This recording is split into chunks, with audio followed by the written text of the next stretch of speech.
ಎಲ್ಲರಿಗೂ ಹಾಗೂ ರಾಜ್ಯದ ಎಲ್ಲ ಬಂಧು ಬಾಂಧವರಿಗೆ, ದೇಶದ ಬಂಧು ಬಾಂಧವರಿಗೆ ಗಣರಾಜ್ಯೋತ್ಸವದ ಹಾರ್ದಿಕ ಶುಭಾಶಯಗಳನ್ನ ತಿಳಿಸ್ತೀನಿ. ಇವತ್ತು ಭಾಳಷ್ಟು ರೋಮಾಂಚನಕಾರಿಯಾದಂಥ ಒಂದು ಪ್ರಸಂಗ. ಮೊದಲನೇ ಬಾರಿಗೆ ಉಡುಪಿ ಜಿಲ್ಲೆಯಲ್ಲಿ ಸೆಂಟ್ ಮೇರೀಸ್ ಐಲ್ಯಾಂಡ್ ಮೇಲೆ ಹೋಗಿ ಧ್ವಜಾರೋಹಣವನ್ನು ಮಾಡಿ ಬಂದಿದ್ದು ನನ್ನ ಭಾಗ್ಯ ಅಂತ ಹೇಳಲಿಕ್ಕೆ ಬಯಸ್ತೇನೆ. ತುಂಬ ಖುಷಿಯಾಯಿತು. ವಾರಾಹಿ ವಿಚಾರದಲ್ಲಿ ಆದ ಬೆಳವಣಿಗೆಗಳು ತಮ್ಮ ಗಮನಕ್ಕಿರ್ಬೋದು. ತಮ್ಮದೇ ಪಕ್ಷದ ಹಿರಿಯ ನಾಯಕರು ಒಂದು ಕಡೆ ಕೂತ್ಕೊಳ್ತಾರೆ, ಮತ್ತೊಬ್ಬರು ಮಾಜಿ ಶಾಸಕರು ಕೂತ್ಕೊಂಡು ಅವರ ಕಚ್ಚಾಟವೇ ಜಾಸ್ತಿ ಆಗ್ತಾ ಇದೆ, ಮೂಲ ಆಶಯ ಆಗ್ತಾ ಇಲ್ಲ, ಈಡೇರ್ತಾ ಇಲ್ಲ ಅಂತ ವಾರಾಹಿ ಯೋಜನೆ. ನೋಡಿ, ವರಾಹಿ ಯೋಜನೆ ಈ ಜಿಲ್ಲೆಯ ಬಹುದಿನದ ಬೇಡಿಕೆ.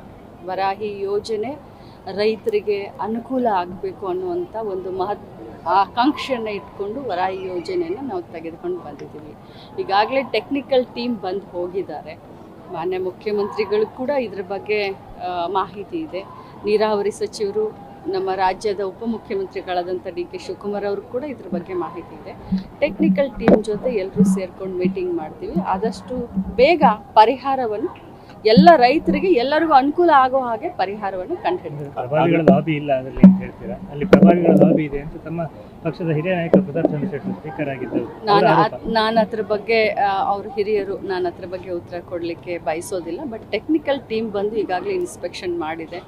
ಜಿಲ್ಲಾ ಆಡಳಿತಕ್ಕೆ ಸಂಪೂರ್ಣವಾದಂಥ ನನಗೆ ಮತ್ತು ಜಿಲ್ಲಾ ಆಡಳಿತಕ್ಕೆ ಮಾಹಿತಿ ಇದೆ. ಆದಷ್ಟು ಬೇಗ ಈ ಸಮಸ್ಯೆ ಒಂದು ಪರಿಹಾರವನ್ನು ಕೊಡ್ತೀವಿ. ಅಲ್ಲ, ಈ 48 ವರ್ಷ ಆಯಿತು ಆ ಯೋಜನೆ ಸ್ಟಾರ್ಟ್ ಆಗಿ, ಇನ್ನು ಮುಗಿಸೋದು ಯಾವಾಗ ಅದನ್ನು? ನೋಡಿ, ಹೇಳ್ತಾರಲ್ಲ, ಭಾಳಷ್ಟು ಈ ರೀತಿ ಯೋಜನೆಗಳು ನೆನೆಗದಿಗೆ ಬಿದ್ದಿದ್ದು ಒಂದು ದುರ್ದೈವ ಅಂತ ಹೇಳಲಿಕ್ಕೆ ಬಯಸ್ತೇನೆ. ಈ ಕಾಲಘಟ್ಟದಲ್ಲಿ ಖಂಡಿತವಾಗ್ಲೂ ಮುಗಿಸ್ತೀವಿ ಅನ್ನುವಂಥ ಭರವಸೆ ವಿಚಾರದಲ್ಲಿ ಮಾತಾಡಿದ್ದೀರಿ. ಆಚೆ ಸುನಿಲ್ ಕುಮಾರ್ ಹೇಳ್ತಾರೆ, ಏನು ಅನುದಾನವೇ ಕೊಡ್ತಾ ಇಲ್ಲ, ಇನ್ನಾದರೂ ಮುಗಿಸಿ, ರಾಜಕೀಯ ಬೇಡ ಅಂತ ಹೇಳ್ತಾ ಇದ್ದಾರೆ. ನಮಗೂ ಕೂಡ ಆ ಒಂದು, ಯಾಕಂದರೆ ದೇವಭೂಮಿ ಅಂತ ಹೇಳ್ತೀವಿ, ಪರಶುರಾಮನ್ನ ಬಹಳಷ್ಟು ಆರಾಧ್ಯವನ್ನು ಈ ಭಾಗದ ಜನ ನಾವು ಸಮೇತ ಮಾಡ್ತೀವಿ. ನಮಗೂ ಕೂಡ ಅದರಲ್ಲಿ ರಾಜಕಾರಣ ಮಾಡೋದಿಲ್ಲ. ಮೊದಲನೇದಾಗಿ ಸುನಿಲ್ ಕುಮಾರ್ ಅವ್ರಿಗೆ ಹೇಳಲಿಕ್ಕೆ ಬಯಸ್ತೇನೆ, ಅವರು ಪರಶುರಾಮನ್ನ ಮೂರ್ತಿ ಫೈಬರ್ದು ಮಾಡಿ ಕಂಚಿನ ಮೂರ್ತಿ ಅಂತ ಹೇಳಿ ಅವರು ರಾಜಕಾರಣ ಮಾಡಿದರು. ಅದರ ಉಪಯೋಗವನ್ನು, ಜನರ ದಿಕ್ಕನ್ನು ತಪ್ಪಿಸುವಂಥ ಒಂದು ಭಾಷಣವನ್ನು ಮಾಡಿ ಜನರಿಗೆ ಬೇರೆ ದಿಕ್ಕಿನಲ್ಲಿ ತೆಗೆದುಕೊಂಡು ಹೋಗಿ ಅವ್ರನ್ನ ನಂಬಿಸಿ ಮೋಸ ಮಾಡಿದ್ದು, ರಾಜಕಾರಣ ಮಾಡಿದ್ದು ಸುನಿಲ್ ಕುಮಾರ್ ಅವರು. ಕಾಂಗ್ರೆಸ್ನವ್ರಿಗೆ ರಾಜಕಾರಣ, ಅದು ದೇವರ ವಿಚಾರದಲ್ಲಿ ರಾಜಕಾರಣ ಮಾಡುವಂಥ ದರ್ದಿಲ್ಲ. ನಾವು ಖಂಡಿತವಾಗ್ಲೂ ಆ ಒಂದು ಮೂರ್ತಿಯನ್ನು ಆದಷ್ಟು ಬೇಗ ಮುಗಿಸಿ ಲೋಕಾರ್ಪಣೆಯನ್ನು ಕೂಡ ಮಾಡ್ತೀವಿ. ಜಿಲ್ಲೆಗೆ ಬಂದ 2 ಭ್ರಷ್ಟಾಚಾರ ಬಗ್ಗೆ ನಿಮ್ಮ ಸರ್ಕಾರ ಇಲ್ಲಿ ತನಕ ಯಾವುದೇ ಸರಿಯಾದ ಕ್ರಮ ತಗೊಂಡಿಲ್ಲ. ಇದು ಪರಶುರಾಮ್ ಪಾರ್ಕು ಮತ್ತು ಬ್ರಹ್ಮಾವರದ ಸಕ್ಕರೆ ಕಾರ್ಖಾನೆ, ಅಷ್ಟು ಢಾಳಾಗಿ ಕಾಣುವಂತ ಭ್ರಷ್ಟಾಚಾರ ಆರೋಪನ ನೀವು ಬಗೆಹರಿಸಲಿಕ್ಕೆ ಯಾವುದೇ ಆಸಕ್ತಿ ತೋರ್ತಾ ಇಲ್ಲ. ಯಾಕೆ? ತಮಗೆ ಗೊತ್ತು ಇದೆ ಅಂತ ನಾನು ಅನ್ಕೊಂಡಿದ್ದೀನಿ. ಈಗಾಗಲೇ ತಮಗೆ ಹೇಳಿದ್ದೀನಿ, ನಾನು ಪದೇ ಕೂಡ ಹೇಳ್ತಾ ಇದ್ದೀನಿ. ಇದು ಪರಶುರಾಮ ಥೀಮ್ ಪಾರ್ಕ್ ಬಗ್ಗೆ ಈಗಾಗಲೇ CIDಗೆ ಕೇಸನ್ನು ಒಪ್ಪಿಸಾಗಿದೆ. ಕೋರ್ಟ್ನಲ್ಲೂ ಕೂಡ ಕೇಸ್ ನಡೀತಾ ಇದೆ. ಅದ್ರ ಮೇಲೆ ಸ್ಟೇಗಳನ್ನು ಕೂಡ ತೆಗೆದುಕೊಂಡು ಬಂದಿದ್ದಾರೆ. ಸ್ಟೇ ಇರುವಂಥ ಸಂದರ್ಭದಲ್ಲಿ, ಕೋರ್ಟ್ನಲ್ಲಿ ಸ್ಟೇ ಇರುವಂಥ ಸಂದರ್ಭದಲ್ಲಿ ನಾನು ಏನು ಹೇಳಲಿಕ್ಕೆ ಆಗುತ್ತೆ. ಬಟ್ ವಿಚಾರ ತಮಗೂ ಎಲ್ಲರಿಗೂ ಗೊತ್ತಿದೆ ಅಂತ ನಾನು ಅನ್ಕೊಂಡು. ದ್ವೇಷ ಭಾಷಣ ವಿಚಾರದಲ್ಲಿ ಮಸೂದೆ ಬರುವ ಮುಂಚೆನೆ ನೋಟಿಸ್ ಕೊಡ್ಲಿಕ್ಕೆ ಶುರು ಮಾಡಿದ್ದಾರೆ ಅಂತ ಹೇಳಿ ಅಲ್ಲಿ ವಿಕಾಸ್ ಪುತ್ತೂರು ಅಂತ ಹಿಂದೂ ನಾಯಕರಿಗೆ ಅದು ನಿನ್ನೆಯಿಂದ ಆರೋಪ ಕೇಳಿ ಬರ್ತಾ ಇದೆ. ಅಷ್ಟು ತುರ್ತು ಏನಿದೆ ಅಂತ ಹೇಳಿ ನೋಡಿ, ದ್ವೇಷ ಭಾಷಣ ಇವತ್ತು ರಾಜಕಾರಣದಲ್ಲಿ, ಸರ್ಕಾರದಲ್ಲಿ ಕಾಂಗ್ರೆಸ್ ಪಕ್ಷ ಇದೆ. ದ್ವೇಷ ಭಾಷಣದ ವಿರುದ್ಧ ನಾವು ಮಸೂದೆಯನ್ನು ಕಾನೂನು ರೂಪದಲ್ಲಿ ನಾವು ತೆಗೆದುಕೊಂಡು ಬಂದಿದ್ದೀವಿ. ಈ ಭವಿಷ್ಯದಲ್ಲಿ ಯಾವಾಗೋ ಒಮ್ಮೆ ಸರ್ಕಾರ ಅವ್ರದ್ದು ಬಂದಾಗ ಅವರು ನಮ್ಮ ವಿರುದ್ಧನೂ ಕೂಡ ಇದನ್ನು ಮಾಡ್ತಾರೆ ಅನ್ನುವಂಥ ಪರಿಕಲ್ಪನೆ ನಮಗೂ ಇದೆ. ಬಟ್ ದ್ವೇಷ ಭಾಷಣದ ಒಂದೇ ಒಂದು ಮುಖ್ಯವಾದಂಥ ಉದ್ದೇಶ ಏನು ಅಂತಂದರೆ, ನಮ್ಮ ದೇಶದ ಐಕ್ಯತೆ, ಸಮಗ್ರತೆ, ಅಖಂಡತೆ, ಭ್ರಾತೃತ್ವ ನೀತಿ ಇದು ಒಟ್ಟಿಗೆ ಇರಬೇಕು ಅಂತಂದರೆ ಯಾವ ಜಾತಿನ ನಿಂದಿಸಬಾರ್ದು, ಯಾವ ಸ್ಥಳವನ್ನು ನಿಂದಿಸಬಾರ್ದು, ಯಾವ ಭಾಷೆಯನ್ನು ನಿಂದಿಸಬಾರ್ದು, ಯಾವ ಇಂಡಿವಿಜುವಲ್ ವ್ಯಕ್ತಿತ್ವವನ್ನು ನಿಂದಿಸಬಾರ್ದು ಅನ್ನುವಂಥ ಒಂದೇ ಒಂದು ಕಾರಣಕ್ಕೆ ಸಂವಿಧಾನದ ಆಶಯದ ಅಡಿಯಲ್ಲಿ, ಸಂವಿಧಾನವನ್ನು ಏನು ಉಳಿಸಬೇಕು ಅದರ ವಿಶ್ವಾಸದ ಅಡಿಯಲ್ಲಿ ಇವತ್ತು ದ್ವೇಷ ಭಾಷಣದ ವಿರುದ್ಧ ನಾವು ಕಾನೂನನ್ನು ಜಾರಿ ಮಾಡಿದ್ದೇವೆ.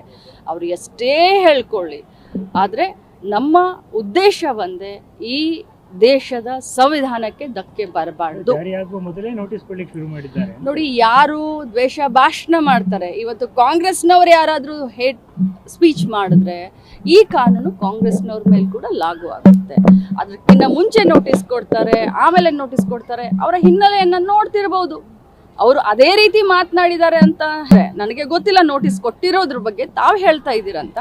ಅವ್ರ ಹಿನ್ನೆಲೆಯನ್ನ ನೋಡಿದ್ರೆ ಅವ್ರು ಆ ರೀತಿ ಮಾಡ್ತಾರೆ ಅಂತ ಏನಾದರೂ ನಮ್ಮ ಇಲಾಖೆಗಳಿಗೆ ಗೊತ್ತಾದ್ರೆ ಈ ರೀತಿ ನೀವು ಮಾಡಬಾರ್ದು ಅಂತ ನೋಟಿಸ್ ಕೊಟ್ಟಿರ್ಬೋದು. ನಮ್ಮ ಅನುಪಸ್ಥಿತಿಯಲ್ಲಿ ಪರಿಹಾರ ಸಂದರ್ಭದಲ್ಲಿ ಜಿಲ್ಲಾಧಿಕಾರಿಗಳು ಕೇಸರಿ ಧ್ವಜ ತೋರಿಸಿದ್ರು ಅನ್ನೋದು ತಮ್ಮ ಪಕ್ಷದ ಲೀಗಲ್ ಸೆಲ್ನವರು ದೂರು ಕೊಡ್ತಾರೆ. ಈಚೆಯಿಂದ ಧಾರ್ಮಿಕ ಕಾರ್ಯಕ್ರಮಕ್ಕೆ ಕೇಸರಿ ಧ್ವಜ ತೋರಿಸಿದ್ರೆ ಏನು ತೋರಿಸ್ಬೇಕು ಅಂತ MLA ಕೇಳ್ತಾ ಇದ್ದಾರೆ. ಜನಕ್ಕೆ ಏನು ಉತ್ತರ? ನೋಡಿ, ಮೊದಲನೇದಾಗಿ ಹೇಳ್ತೀನಿ ನಾನು, ಇದು ಧಾರ್ಮಿಕ ಕಾರ್ಯಕ್ರಮ. ಉಡುಪಿ ಜಿಲ್ಲೆ, ಉಡುಪಿ ಭಾಳಷ್ಟು ಸಂಸ್ಕೃತಿಗೆ, ಧಾರ್ಮಿಕ ಇದಕ್ಕೆ ಭಾವನೆಗೆ ಭಾಳಷ್ಟು ಹೆಸರುವಾಸಿಯಾದಂಥ ಒಂದು ಜಿಲ್ಲೆ. ನಾನು ಇದರ ಬಗ್ಗೆ ಇದೇನು ತಾವು ನನ್ನ ಗಮನಕ್ಕೆ ತೆಗೆದುಕೊಂಡು ಬಂದರೆ ನನಗೆ ಮುಂಚೆನೇ ಗೊತ್ತಿದೆ. ಇದ್ರ ಬಗ್ಗೆ ಇದನ್ನು ಇಲ್ಲಿಗೆ ಬಿಟ್ಬಿಡಬೇಕು. ಧಾರ್ಮಿಕ ಕಾರ್ಯಕ್ರಮ, ಧಾರ್ಮಿಕ ಮನೋಭಾವನೆಯನ್ನು ನಾವು ಕೆರಳಿಸುವಂಥ ಕೆಲಸಕ್ಕೆ ನಾವು ಹೋಗಬಾರ್ದು. ಯಾರೇ ಏನೇ ಮಾತನಾಡಿದ್ರು ಕೂಡ ಅವ್ರ ಜೊತೆ ನಾನು ಚರ್ಚಿಸ್ತೀನಿ ಅಂತ ಹೇಳಲಿಕ್ಕೆ ಬಯಸ್ತೇನೆ. ಬೆಳಗಾವಿಯಲ್ಲಿ ಏನಾಗಿರೋದು ಮೇಡಮ್? 400 ಕೋಟಿ ಹೇಗೆ ಆಗಿದೆ? ನಾನು ನೋಡಿ 400 ಕೋಟಿ ಅಂದ ತಕ್ಷಣ ನನಗೆ ಹಬ್ಬ ಎದೆ ಜಲ್ಲಂತು. 400 ಕೋಟಿ ದರೋಡೆ ಅಂತೆ. ಅದನ್ನು ನಮ್ಮ ಪೊಲೀಸರು, ಹೆಮ್ಮೆಯ ಪೊಲೀಸರು ಚೇಸ್ ಮಾಡಿ ಹಿಡಿದಿದ್ದಾರೆ. ಅವರಿಗೆ ಮೊದಲೇದಾಗಿ ಅಭಿನಂದನೆ ಸಲ್ಲಿಸ್ತೀನಿ. ನಾವು ಕನಸಿನಲ್ಲೂ 400 ಕೋಟಿ ಎನಿಸ್ಲಿಲ್ಲ. ಬಟ್ ನಿಜವಾದ ಅರ್ಥದಲ್ಲಿ 400 ಕೋಟಿ ಅದು ಎಲ್ಲಿಂದ ಬಂತು, ಯಾರಿಗೆ ಸಂಬಂಧಪಟ್ಟಿದ್ದು, ಎಲ್ಲಿಗೆ ಹೋಗ್ತಾ ಇತ್ತು, ಸಂಪೂರ್ಣವಾದಂಥ ತನಿಖೆ ಆಗಬೇಕು. ಈಗ ಖನಿಜ ನಿಧಿಯಿಂದ 6 ಕೋಟಿ ರೂಪಾಯಿ ಬಿಡುಗಡೆ ಆಗಿದೆ ಪರ್ಯಾಯಕ್ಕೆ. ಆಕ್ಷನ್ ಪ್ಲಾನ್ ಆಗಿದೆಯಾ? ಏನು ಖರ್ಚು ಮಾಡಿ? ನೋಡಿ, ಮೊದಲನೇದಾಗಿ ಹೇಳಲಿಕ್ಕೆ ಬಯಸ್ತೇನೆ ಭಾಳ ಹೆಮ್ಮೆಯಿಂದ, ಪರ್ಯಾಯಕ್ಕೋಸ್ಕರ ನಾವೆಲ್ಲ ಪೂರ್ವಭಾವಿ ಸಭೆಯನ್ನು ಮಾಡಿ ಭಾಳಷ್ಟು ಈ ಒಂದು ಉಡುಪಿ ಸಿಟಿಯನ್ನು, ಯಾಕಂದರೆ ದೇಶದಿಂದ ವಿದೇಶದಿಂದ ಪ್ರವಾಸಿಗರು ಈ ಸಿಟಿಗೆ ಬರ್ತಾರೆ. ಪರ್ಯಾಯದಲ್ಲಿ ವಿಶೇಷವಾಗಿ ಭಾಳಷ್ಟು ಜನ ಭಾಗವಹಿಸ್ತಾರೆ. ನಮ್ಮ DMF ಫಂಡ್ ಬಗ್ಗೆ ತಾವು ಕೇಳ್ತಾ ಇದ್ರಿ. ಖಂಡಿತವಾಗ್ಲೂ ಕ್ರಿಯಾ ಯೋಜನೆಯೂ ಆಗಿದೆ. ಅದರ ಬಗ್ಗೆ 2 ಬಾರಿ ವಿಡಿಯೋ ಕಾನ್ಫರೆನ್ಸ್ ಮುಖಾಂತರ ಮೀಟಿಂಗ್ ಕೂಡ ಆಗಿದೆ. ಎಲ್ಲ ಶಾಸಕರು ಕೂಡ ಇದ್ರ ಬಗ್ಗೆ ಗೊತ್ತಿದೆ. ಅವರ ವಿಶ್ವಾಸಕ್ಕೆ ತೆಗೆದುಕೊಂಡೆ. ಮುಖ್ಯ ಉದ್ದೇಶ ನೀವೇ ಹೇಳದ ಹಾಗೆ ಧಾರ್ಮಿಕ ಕ್ಷೇತ್ರದಲ್ಲಿ ನಾವು ರಾಜಕಾರಣ ಮಾಡೋದಿಲ್ಲ. ಯಾವುದೇ ಮೂಲದಿಂದ ಈ ಒಂದು ಸಿಟಿ ಸುಧಾರಿಸ್ಬೇಕನ್ನುವಂಥದ್ದು, ಪರ್ಯಾಯಗೆ ಬಂದಂಥ ಜನರು ನಮ್ಮ ಸಿಟಿಯನ್ನು ನೋಡಿ ಭಾಳಷ್ಟು ಸಂತೋಷ ಪಡಬೇಕನ್ನುವಂಥ ಒಂದೇ ಉದ್ದೇಶದಿಂದ 6 ಕೋಟಿ ರೂಪಾಯಿಯನ್ನು ಖರ್ಚು ಮಾಡಲಾಗಿದೆ. ಈಗ ಖರ್ಚು ಮಾಡಲಿಲ್ಲ ಮೇಡಮ್, ಇನ್ನು ಆಕ್ಷನ್ ಪ್ಲಾನೇ ಆಗಿಲ್ಲಲ್ಲ. ಆಕ್ಷನ್ ಪ್ಲಾನು ಆಗಿದೆ, ಕೆಲಸ ಕೂಡ ಪ್ರಾರಂಭ ಆಗಿದೆ, ಕೆಲಸ ಕೂಡ ಮುಗಿಯುವಂಥ ಹಂತದಲ್ಲಿದೆ. ಎಲ್ಲ ರೀತಿಯಾದಂಥ ಯಾವ ಹಂತದಲ್ಲಿ ಏನೇನಾಗಬೇಕು ಅದನ್ನೆಲ್ಲ ಮಾಡ್ಕೊಂಡೆ ಶಾಸಕರನ್ನ, ವಿಧಾನ ಪರಿಷತ್ ಸದಸ್ಯರನ್ನ ಎಲ್ಲರನ್ನೂ ಒಳಗೊಂಡೆ ಇದನ್ನ ನಿರ್ಣಯ ತೆಗೆದುಕೊಂಡಿದ್ದೀವಿ. ನಿರ್ಭೀತ, ನಿಷ್ಪಕ್ಷಪಾತ, ವಿಶ್ವಾಸಾರ್ಹ ಸುದ್ದಿಗಳಿಗೆ ಮತ್ತೊಂದು ಹೆಸರಾಗಿರುವ News18 ಕನ್ನಡ ಈಗ ಆಪ್ನಲ್ಲೂ ಲಭ್ಯವಿದೆ.